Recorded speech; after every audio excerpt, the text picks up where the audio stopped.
오늘은 저의 부동산 초보 시절 기억에 남는 실거래 사례 고객을 이야기하고자 합니다. 당시 저는 굉장히 실력도 부족하고 20대 어린 나이였습니다. 이제 부동산을 시작한 지도 얼마 되지 않았었죠. 지금 기억에 아마도 일에 대한 열정과 열의도 가장 많았었던 때였던 것 같아요.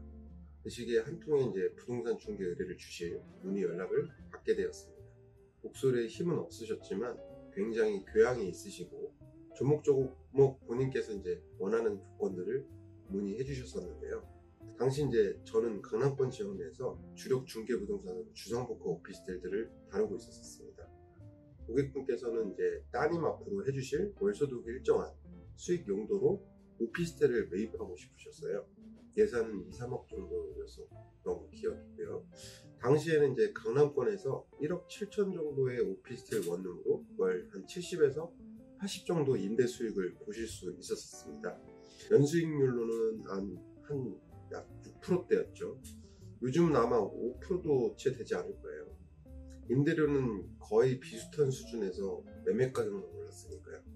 아무튼 저는 고객분의 예산으로 두 채 오피스텔을 매입하여 드렸고, 저만의 특별한 임대 수익 관리 방식으로 예상 수익보다 120% 정도, 그러니까 쉽게 말해서 70, 80 정도면 한 95만 원 정도를 좀 더 받을 수 있도록 임대 수입을 3년여간 단 한 번도 공실 부담 없이 관리하여 드렸었습니다.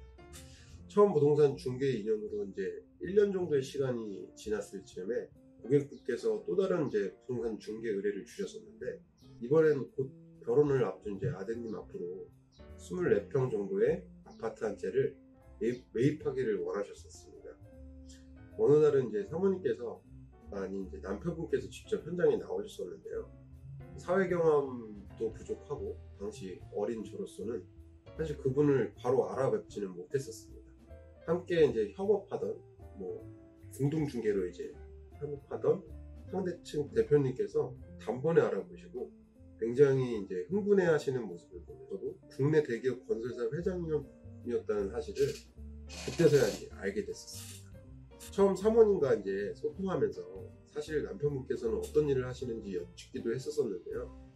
사모님 말씀으로는 그냥 조그마한 건설 회사를 운영하고 계시다고, 그래서 그러려니 하고 있었는데 사실을 알고는 정말 웃음만 나왔었던 기억이었습니다. 아무튼 그때 이후로 회장님과도 직접 자주 소통하고 결국 아드님의 아파트까지 매입하여 드리게 됐는데요. 그 아파트를 매입 중개해 드릴 당시 비하인드 스토리가 있습니다. 정말 어마어마한 상황이었었죠.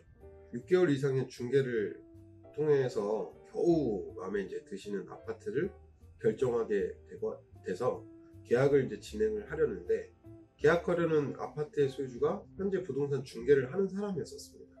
그것이 문제는 아니었는데, 문제는 갑자기 계약을 하려니까 3천만 원을 올리는 거였어요.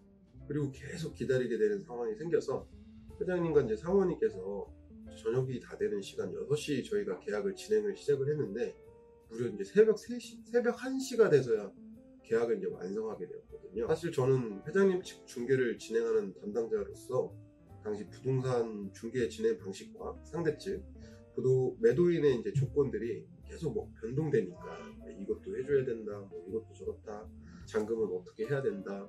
그래서 정말 마음에 들지 않아서 몇 차례나 회장님과 사모님께 따로 이렇게 진행하지 말자라는 의견을 드렸었습니다. 당시에 고객분들께서는 굉장히 침착하고 정중하게 끝까지 포기하지 않고 기다려서 계약을 결국 마무리하기까지 오히려 저를 괜찮다고 달래주셨었어요. 새벽 1시쯤 마침 계약 이후에 고객분들께 정중히 인사드리고 집으로 귀가하는 도중에 많은 생각을 했었죠. 와, 정말 대단하신 분들이다. 근데 그만큼 자녀분들께 사주실 아파트에 대해서 굉장히 노력을 많이 하셨고, 겨우 해서 찾았던 물건이니까 포기하기 쉽지 않았었던 것 같아요. 가격도 굉장히 괜찮았었거든요. 층수도 좋았고. 그때 당시 중개해드렸던 아파트가 역삼동 레미안입니다. 역삼동 레미안 아파트가 5억, 6억 정도, 그 정도 시세였는데 지금은 12억 3천이네요. 엄청 많이 올랐습니다.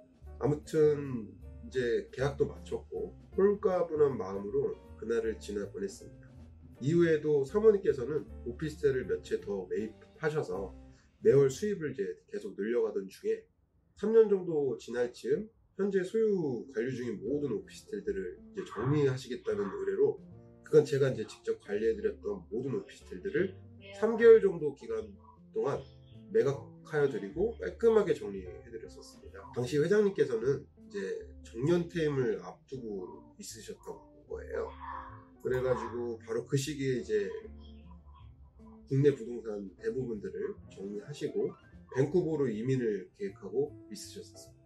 그래서 한동안 고객분들의 대부분의 부동산을 처분하고 정리하는 데 도움을 드렸고, 마침내 3, 4년 정도의 기간 동안 부동산 중개로서 고객분들과의 인연까지도 마무리가 되었었죠. 정말 기억에 남는 순간은 회장님께서 당시 어린 저를 마지막 퇴임하시는 시기에 임원진들과의 점심 만찬 자리에 불러들여서 그분들을 모두 소개시켜 주셨었거든요.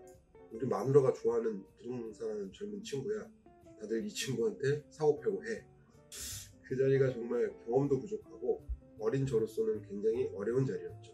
그럼에도 불구하고 회장님께서는 굳이 그런 자리를 저를 불러들여서 정말 대단한 분들 앞에 저를 소개해 주셨습니다. 그때 저는 느꼈죠. 아, 내가 정말 부족하구나 하는 거죠. 앞으로 내가 이 세상에 어떤 고객들을 만나도 부동산 중개업을 하는 사람으로서 절대 위축되거나 부동산 전문가로서 부족함이 없는 사람이 되어야겠다는 목표와 강한 의지가 생긴 때이기도 한 것 같아요. 아마도 회장님께서 당시 어린 저에게 이걸 깨우쳐 주려고 그런 어려운 자리에 초대를 해주셨던 게 아닐까 하는 생각도 해봤습니다. 아무튼 제 부동산 중개의 역사에 가장 기억에 남는 그런 고객분이었습니다.